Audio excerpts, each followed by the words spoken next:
എല്ലാവർക്കും പുതിയൊരു വീഡിയോയിലേക്ക് സ്വാഗതം. ഒരു വ്യക്തിയുടെ ജീവിതത്തിൽ ഏറ്റവും കൂടുതൽ സ്വാധീനം ചെലുത്തുന്ന ഒരു ഗ്രഹമാണ് വ്യാഴഗ്രഹം. നമ്മുടെ ജീവിതത്തിൽ ദൈവാധീനം എന്ന് പറയുന്നത് ഒരു പ്രധാന ഘടകം തന്നെയാണ്. എന്ത് കാര്യം ചെയ്യുമ്പോഴും ദൈവാധീനമുണ്ടെങ്കിൽ അത് പരിപൂർണ വിജയത്തിൽ എത്തുന്നതാണ്. ധനം, സന്താനഗുണം, ഭാഗ്യം, ദൈവാധീനം, വിവിധ കാര്യങ്ങളിലുള്ള അനുഭവ യോഗങ്ങൾ ഇതൊക്കെ ജീവിതത്തിലുണ്ടെങ്കിൽ, അതുപോലെ ജീവിതത്തിൽ നമുക്ക് ലഭിക്കുന്ന അവസരങ്ങളൊക്കെ പരമാവധി പ്രയോജനപ്പെടുത്താൻ സാധിക്കുന്നു എങ്കിൽ മനസ്സിലാക്കിക്കോണം, വ്യാഴഗ്രഹം നമുക്ക് അനുകൂലമാണ് എന്ന്.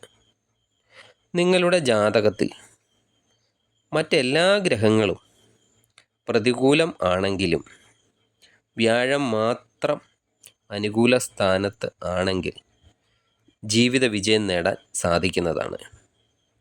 മറിച്ച് മറ്റെല്ലാ ഗ്രഹങ്ങളും വളരെ അനുകൂല സ്ഥിതിയിലും വ്യാഴം മാത്രം പ്രതികൂല സ്ഥിതിയിലും ആയാൽ അനുഭവ ഗുണം കുറയുന്നതും ആണ്.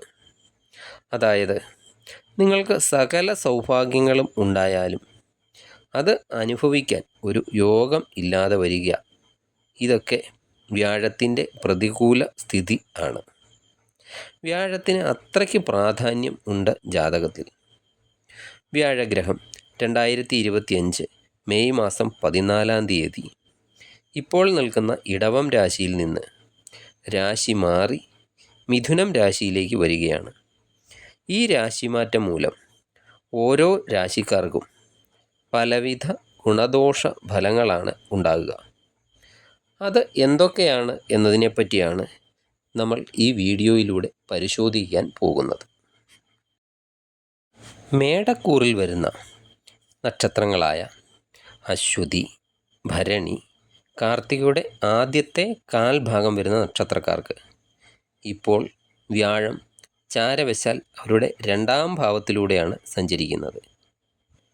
മേടക്കൂറുകാർക്ക് ഇപ്പോൾ വ്യാഴത്തിനെ കൊണ്ട് വളരെ അധികം ഗുണകരമായ അവസ്ഥകളാണ് ഉണ്ടായിക്കൊണ്ടിരിക്കുന്നത്. ജോലിസ്ഥലത്താണെങ്കിലും ജോലിസ്ഥലത്തൊക്കെ അനുകൂലമായ അവസ്ഥകളെ, അതുപോലെ സാമ്പത്തികപരമായ നേട്ടങ്ങളെ, കൂടാതെ ജീവിതത്തിൽ ഉയർച്ചകൾ ഒക്കെ ഈ വ്യാഴം 2ൽ നിൽക്കുന്നതിൻ്റെ ഗുണഫലങ്ങളാണ്.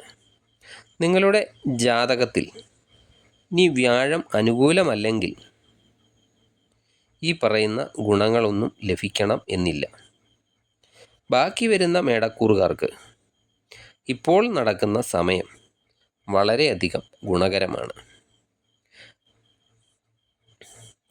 ഇനി ആർക്കെങ്കിലും ഗുണഫലങ്ങൾ ലഭിക്കാത്തവരാണെങ്കിൽ നിങ്ങൾ തീർച്ചയായും നിങ്ങളുടെ ജാതകം പരിശോധിച്ച് ഇപ്പോൾ നടക്കുന്ന ദശാകാലം, അതുപോലെ നിങ്ങളുടെ ജാതകത്തിലെ ഗ്രഹങ്ങളുടെ അവസ്ഥകളെ ഒക്കെ പരിശോധിപ്പിച്ച് അതിന് വേണ്ടുന്ന പരിഹാരങ്ങൾ എന്താണോ അതൊക്കെ ചെയ്യേണ്ടതാണ്.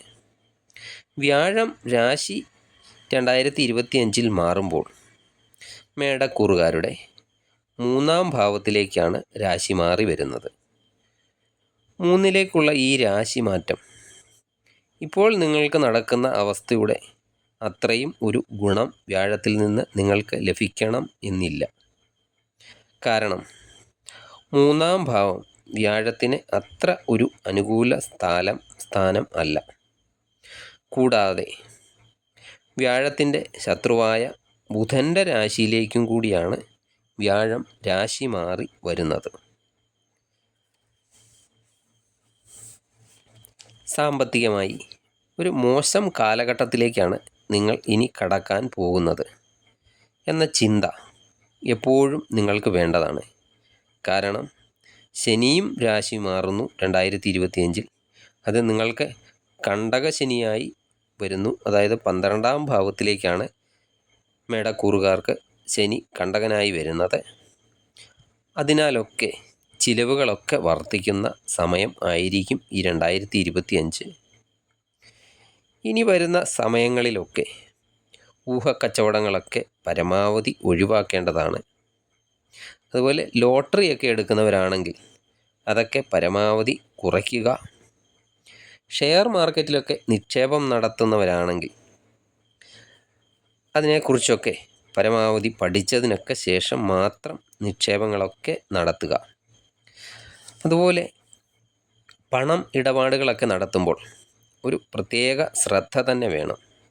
അല്ലെങ്കിൽ ചിലപ്പോൾ നിങ്ങൾക്ക് ഈ സമയത്ത് പണനഷ്ടം ഒക്കെ സംഭവിച്ചേക്കാം. അനാവശ്യമായിട്ട് വായ്പകളൊക്കെ വാങ്ങാനോ അല്ലെങ്കിൽ അനാവശ്യമായിട്ട് പണമൊക്കെ ആർക്കെങ്കിലുമൊക്കെ കടം കൊടുക്കാനോ ഒക്കെ ശ്രമിക്കാതിരിക്കുന്നതാണ് ഈ സമയത്ത് നിങ്ങൾക്ക് നല്ലത്. അതുപോലെ ജോലിസ്ഥലത്തും കാര്യങ്ങൾ അത്ര ഒരു സുഗമം ആയിരിക്കണം എന്നില്ല. തൊഴിലുടമയുടെയും അതുപോലെ സഹപ്രവർത്തകരുടെയും ഒക്കെ എതിർപ്പുകളെ ചിലപ്പോൾ നേരിടേണ്ടതായി വന്നേക്കാം. ശത്രുക്കളൊക്കെ നിങ്ങളെ ആക്രമിക്കാൻ തക്കം പാർത്തിരിക്കുന്ന ഒരു കാലഘട്ടമാണ് എന്ന ഒരു ഓർമ്മ എപ്പോഴും നിങ്ങൾക്ക് ഉണ്ടായിരിക്കണം. അവസരമൊക്കെ വരുമ്പോൾ അവർ നിങ്ങളുടെയൊക്കെ നേർക്ക് തിരിയാനും സാധ്യത കാണുന്നുണ്ട്. അതുപോലെ ശത്രുക്കളൊക്കെ നിമിത്തം ജോലിയിൽ നിങ്ങൾക്ക് ശരിയായ രീതിയിലൊക്കെ ശ്രദ്ധയൊക്കെ കേന്ദ്രീകരിക്കാൻ കഴിഞ്ഞു എന്ന് വരില്ല. എത്ര വലിയ പ്രതിസന്ധിയാണെങ്കിലും നിങ്ങൾക്ക് അതിന് വേണ്ടുന്ന ഒരു പോംവഴികളും എപ്പോഴും നിങ്ങളുടെ മുന്നിലേക്ക് എത്തിച്ചേരും എന്നുള്ളത് നിങ്ങൾക്ക് ഒരു ആശ്വാസത്തിനുള്ള വകയാണ്. നേരായ മാർഗത്തിലേക്കുള്ള പാത നിങ്ങൾക്ക് കാണിച്ചു തരാൻ വേണ്ടി നിങ്ങളുടെ ഗുരുക്കന്മാരോ അല്ലെങ്കിൽ പിതാവോ അല്ലെങ്കിൽ പിതൃ തുല്യരായവരോ ഒക്കെ നിങ്ങളുടെ കൂടെ തന്നെ ഈ സമയത്ത് ഉണ്ടായിരിക്കുന്നതാണ്. ഈ സമയം പലവിധ ആഗ്രഹങ്ങളും നിങ്ങൾക്ക് സഫലീകരിക്കാനും സാധിക്കുന്നതാണ്. ചിലവുകളൊക്കെ നിങ്ങൾക്കുണ്ടാകും.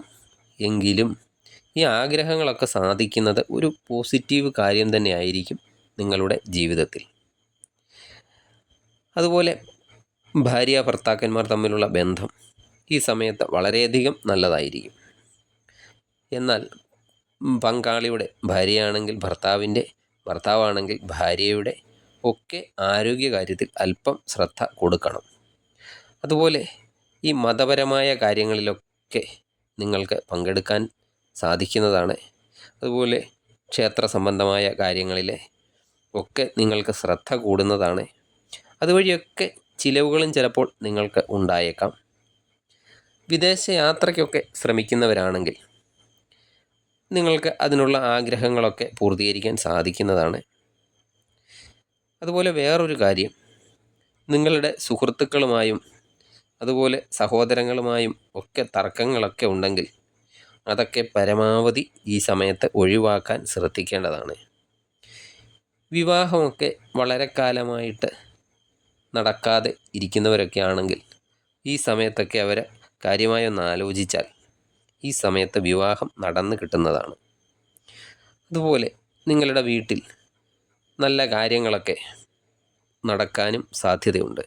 ശുഭകരമായ കാര്യങ്ങളൊക്കെ നടക്കാം. അത് വിവാഹമാകാം, നൂലുകെട്ടാകാം, പിന്നെ ഗൃഹപ്രവേശമാകാം.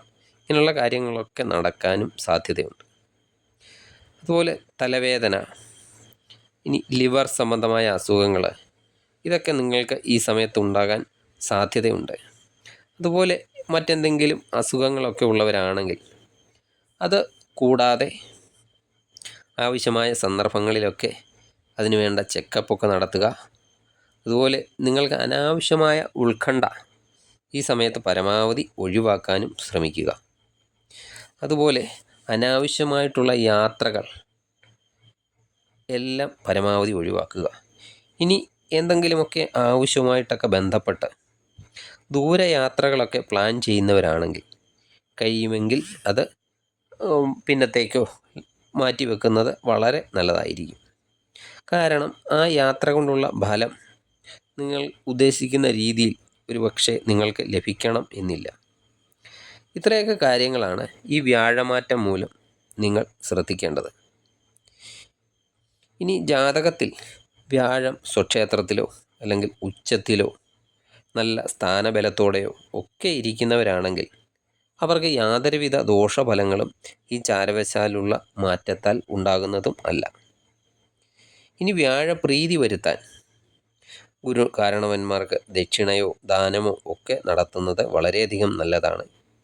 അതുപോലെ ക്ഷേത്രങ്ങളിലൊക്കെ സൗജന്യ സേവനങ്ങളൊക്കെ ചെയ്യുക, നിങ്ങളെക്കൊണ്ട് പറ്റുന്ന സൽക്കർമ്മങ്ങളൊക്കെ ചെയ്യുക, ഈശ്വര പ്രാർത്ഥന മുടങ്ങാതെ ചെയ്യുക.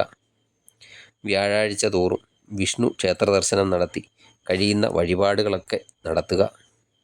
നിങ്ങൾക്ക് ഈ വീഡിയോ ഇഷ്ടമായാൽ മാത്രം ലൈക്ക് ചെയ്യുക. സബ്സ്ക്രൈബ് ചെയ്യാതെ വീഡിയോ കാണുന്നവരാണെങ്കിൽ ദയവായി സബ്സ്ക്രൈബ് ചെയ്ത് കാണുക. മറ്റൊരു വീഡിയോയിലൂടെ വീണ്ടും കാണാം. നന്ദി, നമസ്കാരം.